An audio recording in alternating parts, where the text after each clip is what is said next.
1946년 화성 일대에 의문의 허수아비가 세워집니다. 자수하지 않으면 사지가 썩어 죽는다. 이 글귀에 담긴 무시무시한 저주가 향한 건 무려 9명의 여성을 살해한 연쇄 살인범이었습니다. 이거는 어떤 형태로는 꼭 잡고 싶죠. 어떤 희생을 치르더라도 이 범인은 꼭 잡아야 된다, 잡겠다. 범인은 대체 어디로 숨어버린 걸까요? 그렇게 어란 집안 오니까 무섭고 아유 무서워서 못 살겠고 또 저 어디로 또 이사도 가고 싶고 그런데 무려 33년간 드러나지 않았던 잔혹한 연쇄 살인마. 그런데 지난 19일 아이고야. 사건 발생 당시에는 DNA가 검출되지 않았지만 제 감정에서 DNA가 검출된 사례가 있다는 점에 착안하여 피해자의 옷에 남겨진 결정적 증거가 발견됩니다. 그리고 마침내 수면 위로 떠오른 화성 연쇄 살인 사건의 유력 용의자. 그는 교도소에 복역 중인 무기수였습니다. 대한민국에서 손꼽히는 3대 미제 사건이 있죠. 개구리 소년 실종 암매장 사건, 네. 그리고 이용호 군 유괴 살인 사건, 화성 연쇄 살인 사건. 영구 미제로 남는 줄 알았던 이 세 건의 사건 가운데 화성 연쇄 살인 사건의 유력 용의자가 무려 33년 만에 모습을 드러냈습니다. 정말 긴 세월입니다. 예. 네. 희대의 연쇄살인마 유영철을 많은 분들 기억하시죠? 유영철이 이런 이야기를 남겼다고 합니다. 연쇄살인마는 결코 자의로 살인을 멈추지 않는다. 그 살인범은 아마도 다른 범행을 저질러서 교도소에 수감됐거나 이미 죽었을 것이다. 이 살인범이 살인범의 마음을 아는 거죠. 가장 잘하는 거죠. 과거의 경찰은요, 하도 안 잡히니까 너무 답답해서 무당에게 조언을 구한 적도 있다고 합니다. 그래서 자수하지 않으면 사지가 썩어 죽는다. 이런 오싹한 글귀를 담은 허수아비를 범행 현장마다 세워뒀다고 해요. 정말 답답해서 그랬던 것 같아요. 그 당시에 투입된 경찰이 205만여 명이고요. 경찰이 수사한 사람만 해도 2만 1,200명이 넘습니다. 그럼에도 불구하고 머리카락 한 톨도 발견하지 못했거든요. 네. 야, 근데 사실 상상이나 했겠습니까? 그렇죠. 그 교도소에 그럼요. 그 사람이 있을 줄.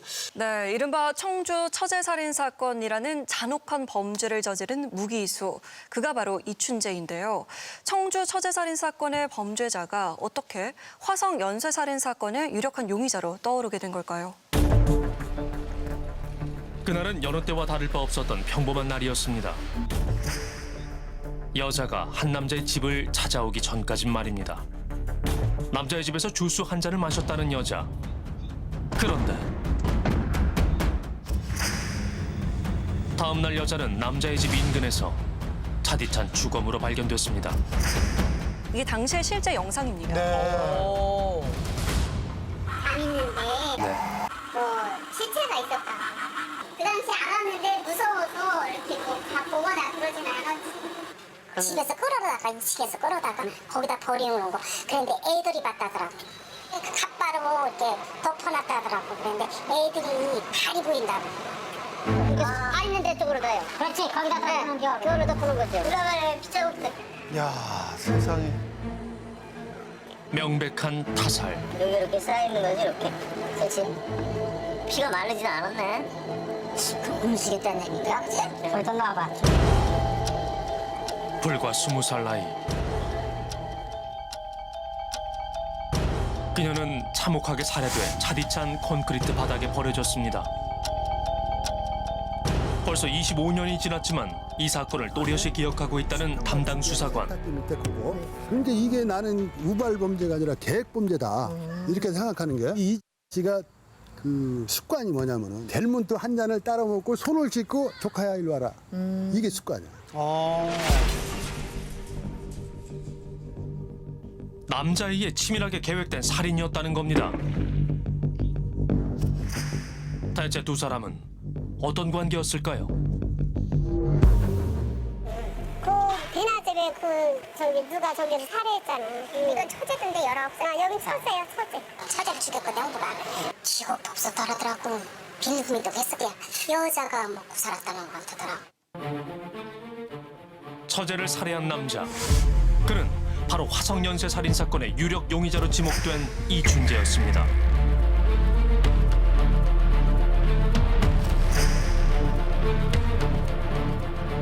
사건 전만 해도 직장 동료인 아내를 만나 평범한 결혼 생활을 하는 듯했다는 이춘재.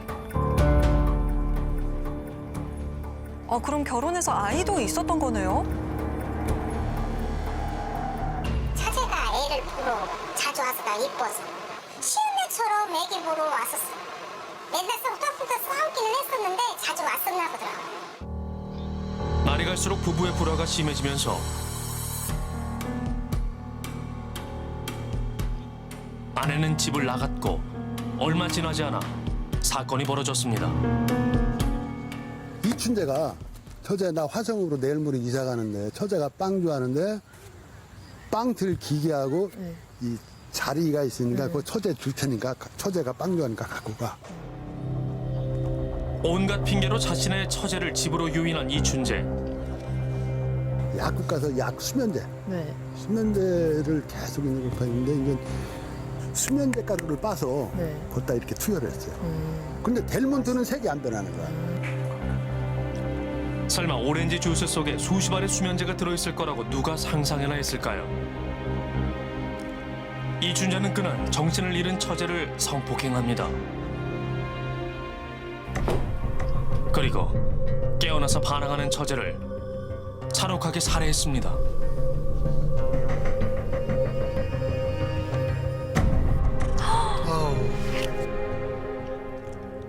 처제의 시신을 처리하는 방식은 매우 엽기적이었는데요. 까만 비닐봉투로 이렇게 묶은 거야. 스타킹으로. 피 한 방울 나게 이런 식으로 몇 겹을 묶은 거야. 쉽게 얘기해서 돼지 묶듯이. 화성 연쇄살인 9번째 희생자의 시신 처리 방식과 몹시 흡사합니다.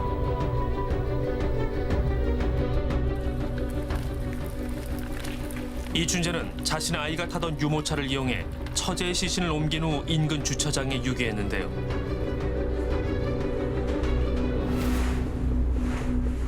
이쪽이 화장실. 화장실. 응. 당시 이웃들은 뭔가 이상한 낌새를 눈치챘다고 합니다. 옆방. 이 계단에 처음에는 모자를 안 쓸 것 같대. 근데 모자를 안 쓰고 올라갔는데 얼굴을 가해나하고 어느 순간에 내려오면서 모자를 써도 되는 거야. 그래 그날 잘못했으면 당했어 이 아줌마. 나중에 보니까 그 사람들이네 이춘재. 사고가 발생한 다음 날 이춘재의 집에서 살인의 결정적 증거 처제의 혈흔이 발견됩니다. 그 후 살인 혐의로 무기징역을 선고받고 25년째 부산교도소에 수감돼 있는 이춘재. 어떻게 그를 화성 연쇄살인 사건의 유력 용의자로 특정할 수 있었던 걸까요? 지금부터 화성 연쇄살인 사건의 수사 진행 사항을 말씀드리겠습니다.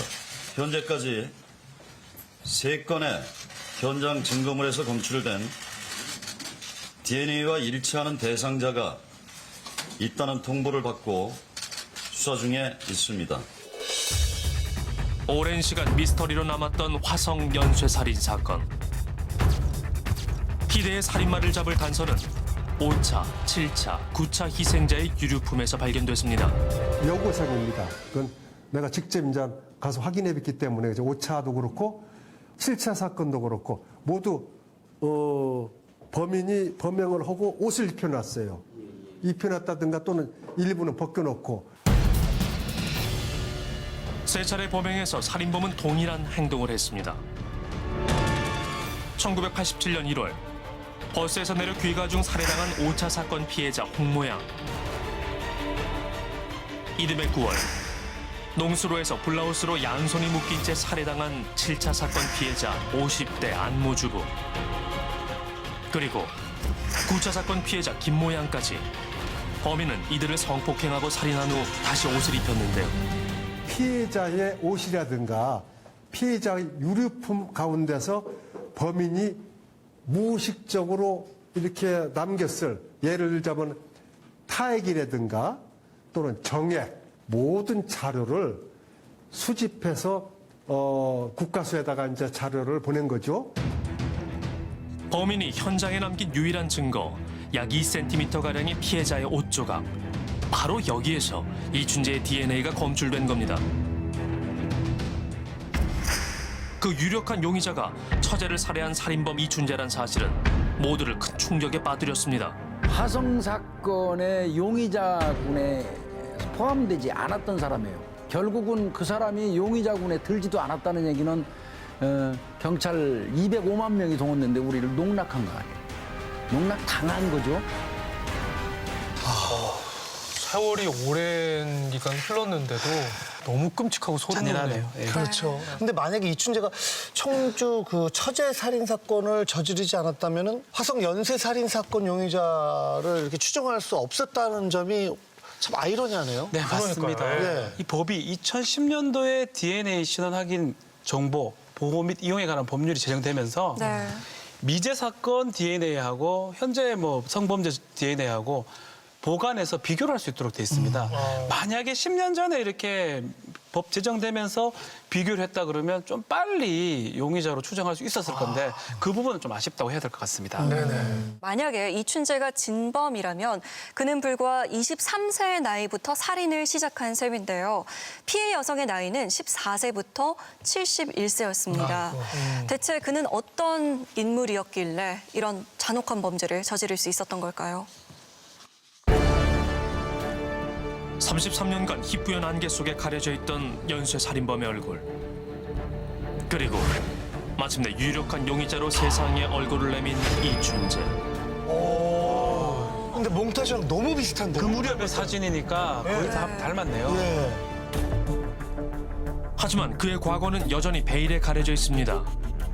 이춘재가 살았던 화성을 찾아가 그를 아는 사람은 없는지 수소문해봤는데요. MBC 실화탐사대 팀에서 나왔어요.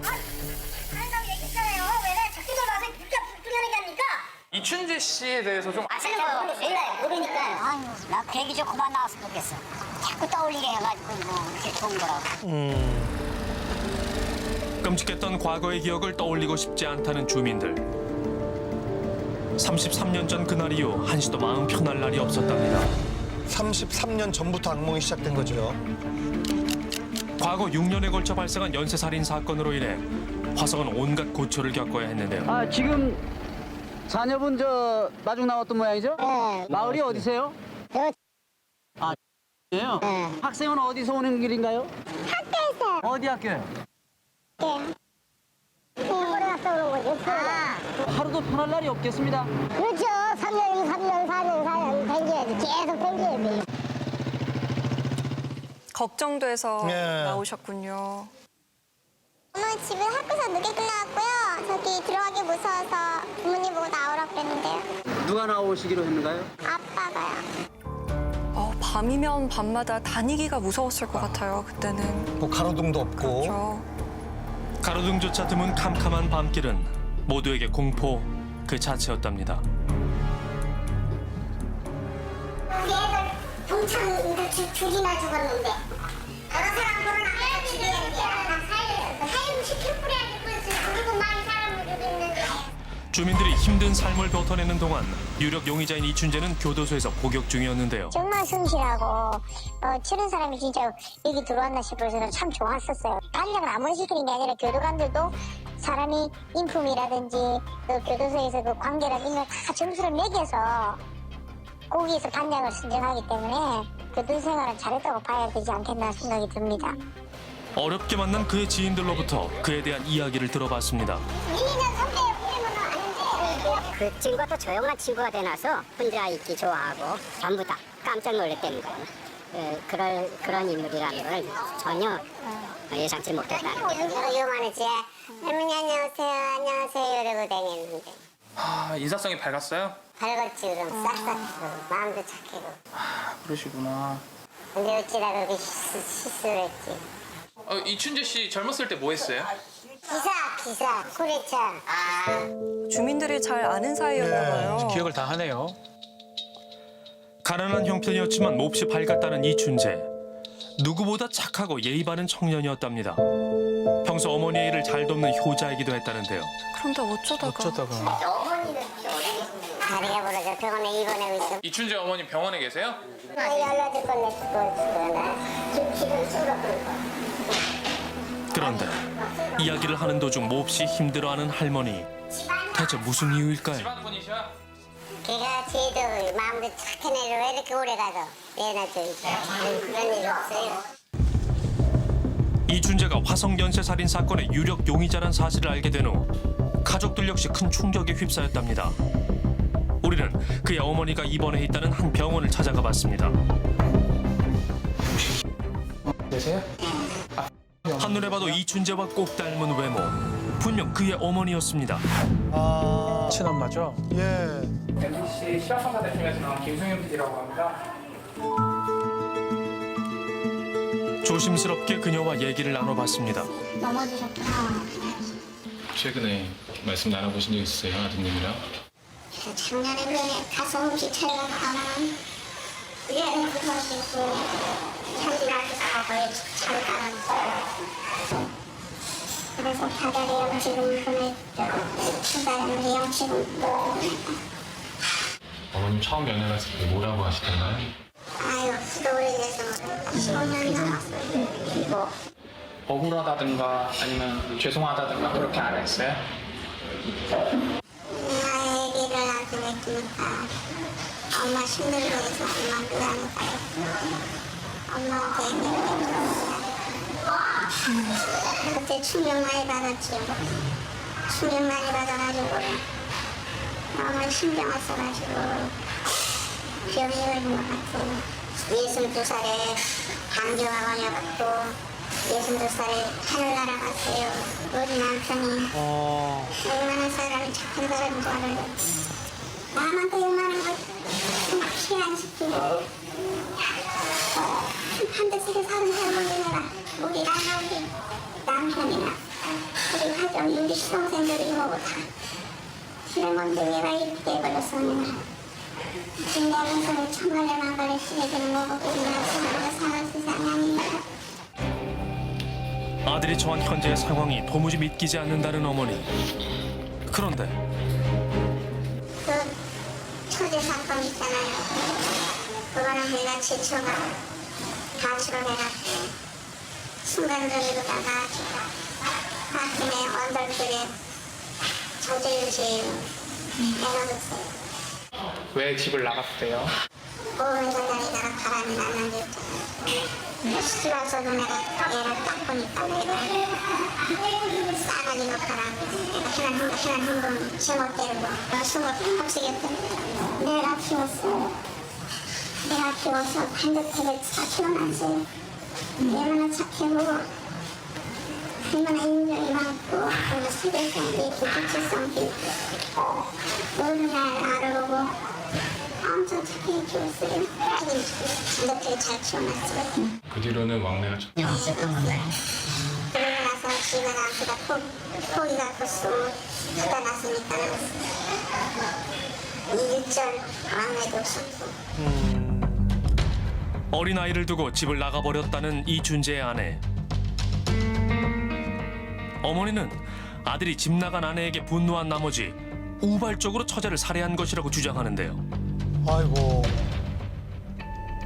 하지만 지난 95년 법원 판결문에는 그의 실제 성격은 화가 나면 부모도 말리지 못할 정도였고 아내와 아이를 심하게 구타했다고 쓰여 있습니다.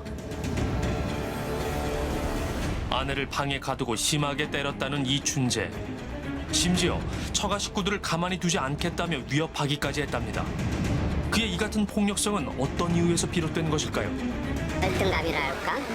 여러 가지 또 집안 형편이 이렇게 좋아지도 않은 것 같고 그래 놓으니까 아마 어렸을 때 그런 그 분노 그런 게 있었던 게 아닌가 그런 생각이 듭니다.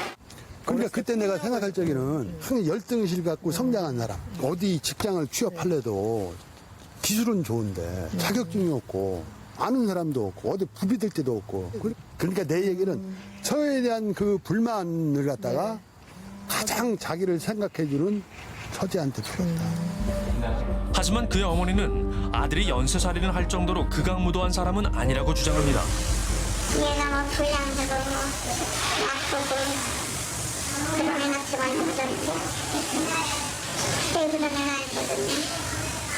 회사 다녔지 군대 잘 갔다 왔지 뭐 만동살인 날이 좋아했지 뭐 그렇게 했으면 내가 그걸 왜 눈치 못 채웠어.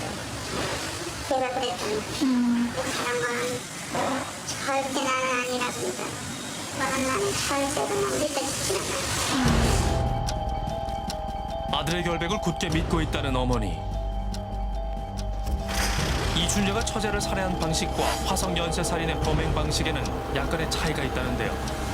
어차피 모르는 사람들에 대해서는 굉장히 무자비한 폭력을 써서 즉시 제압을 했던 걸로 보이고, 지금 청주 사건의 경우에는 수면제를 사용하겠다는 생각 자체가 폭행으로 인한 고통은 일단 줄이겠다, 이런 이제 생각을 해볼 수 있어서 범행 수법상도 차이가 발생을 한다, 이렇게 볼 수 있어요. 그가 정말 무려 9명을 살해한 희대의 연쇄 살인범인 걸까요? 그런데 취재 도중 놀라운 얘기를 듣게 됐는데요. 당시 수많은 용의자 중 하나로 몰려 고초를 겪었다는 한 남자. 내가 한 20번을 그 수사관들을 만났어요. 하루에 2팀씩이요. 조용히 오더라고요. 그런데 매일 나중에 그 사람들 그러는 거예요. 어찌 된 게 자기들이 이렇게 유도신문을 그러는데 매일 똑같은 말만 했느냐. 그러니 그 사람들이 나중에 그러는 거예요. 이 사람은 머리가 쥐어 맺힌 아르바이트 조작하는 범죄자다 이거야. 무슨 얘기입니까? 이 얘기입니다 그랬어요. 내가. 맞는데 그러더라고. 그래서 경찰 갔다니 대충 해요. 나를 용의점을 주고 비용인자고 용의점을 줬는데 A형이라니까 이거 완전히 금수천물 아닙니까? 몹시 억울한 마음에 당시 자신을 취조한 형사들의 명함을 30년째 지내고 다닌답니다. 즉당 그날은 또 이천을 갔다 오는데 뉴스를 들어보니까 거기도 사고가 났다네요. 그 얼른 가서 신문을 봤죠. 그러니까 내가 본 애 아니 그저께 내가. 여자. 네, 김민영이. 거기 남자와 같이 있는 거 내가 본 건데 그래가지고 내가 막바로 저기 수사본부에다 전화를 했어요. 9차 사건이 발생한 1990년. 놀랍게도 남자가 범행 현장을 직접 목격했다는 건데요. 서 있었고 한 여자는 주변에 얼굴도 못 봤어요. 그러니 내가 갖다 가니까 아주 돌아서더라 여자가요. 그래서 얼굴 그때 봤던 거죠. 얼굴 형체를가. 그는 정말 이춘재였을까요? 사람 맞아요? 왼쪽에. 어느 때보다 신중히 이춘재의 실제 사진을 들여다보는 남자. 잠시 후 항상 미남형이잖아요. 얼굴 형태고 뭐고 그걸 계속 내가 언젠가는 하면 나도 마주치겠지 하면 얼굴 볼 수 있겠지 했고 내가 분명히 거기서 전기 앞에서 닥쳐를 대놓고 있었는데 바로 한 사람이 지나갈 때 땡그랑 보는 거죠. 그래서 저 사람 그래서 경찰의 특별수사본부가 있는 바로 그 타방이 있었습니다. 바로 문 앞에 딱 3명이 앉아있어요. 나도 노래서 저 사람이야. 머리도 여기서 이렇게 썼으니까 여기서 입술을 남겼어요. 네. 양복은 회색 순모를 입었습니다. 순모예요. 그래서 저 사람이라고 했더니 아니야 이러더라고. 우리 직원이야 이러더라고. 이 사람이 맞다고 나는 그랬더니 아니야 이거예요. 아니면 좀 끝난 거지 뭐라는 그래요. 1990년 11월 그는 분명 범행 현장 인근에서 이춘재로 보이는 인물을 목격했다고 주장합니다. 만약 이춘재가 진범이라면 그는 왜 수많은 여성들을 잔혹하게 살해한 것일까요? 이제 스타킹으로 결박을 한다거나 뭐 구강에 어떤 뭐 재갈 같은 거 여성의 속옷이나 좀 페티시한 그런 이제 욕구 충족을 위한 여성의 물품들을 이제 뭐 입에다 넣었다 이런 것들은 상당 부분 이제 사체를 오욕을 하는 이런 이제 행위들과 함께 뭐 일관성이다, 뭐 유사성이다 이렇게도 볼 수 있겠죠. 네. 1988년경 발생한 7차 사건. 피해 여성의 신체에서 복숭아 조각이 발견됐습니다. 9차 사건에서는 볼펜, 포크, 수저 등이 피해 여성의 신체에 들어있었는데요. 게다가 사체를 심하게 훼손하기까지 했습니다. 교도소에서 복역 중인 지금도 여러 장의 음란 사진을 구해 보관한다는 이춘재. 그의 진짜 얼굴은 무엇일까요? 글쎄 사이코패스가 아니고는 아마 이미 과거에 이미 발각이 되지 않았을까 싶기도 해요. 그러니까 정말 철저한 이중성이 있지 않고서는 이렇게까지 장기간 동안 은폐하기는 굉장히 어려웠을 것이다 이렇게 이제 보이고요. 그 기사 본 분들은 아시겠지만 이춘재가 화성 연쇄살인 사건을 모티브로 한 영화 그 살인의 추억.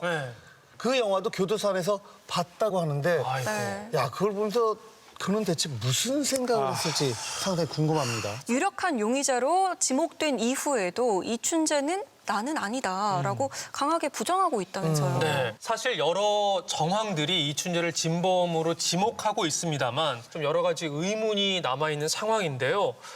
그에게는 감춰진 비밀이 있었습니다. 화성을 맴돌던 수많은 괴담들. 그 비올라 많이 했어요. 비올라 오중치 이제 얼굴 못 입은 사람은 여자가 간다고 그래서 그런데 9건의 살인사건 외에도 미수에 그친 사건이 또 있었답니다. 두기를 끌고 올라간 걸 갖다가 나는 강간당해 죽을 거라 이상한 걸 탁한 거요. 그러지만 소똥바를 사는 거예요. 줄 건데. 살인범의 소나기에서 달아나 목숨을 건졌다는 녀석. 범인은 쉬지 않고 은밀한 범행을 계속했던 걸까요? 화성 연쇄살인 사건이 벌어진 후 마을은 줄곧 뒤숭숭했다는데요. 예, 경찰이 딱 한참 심했대요. 굉장히 때는 또 만날 댕겨요 못 잡으니까 우리 사위도 와서 여기 와서 잠복하고 있고 그랬었는데 걔 못 잡잖아. 당시 마을 주민들보다도 경찰의 수가 더 많다고 할 정도였답니다. 살인범으로 몰려 억울한 누명을 쓴 이들도 많았습니다. 화성의 비극은 단순히 피해자와 그 가족에게만 멈추지 않았습니다. 범행을 부인해 풀려났던 윤모 씨는 20대 중반의 간암으로 사망했고 마지막 사건의 용의자였던 30대 남자는 투신 자살했습니다. 또 7차 사건의 용의자가 숨졌습니다. 경찰도 예외는 아니었습니다.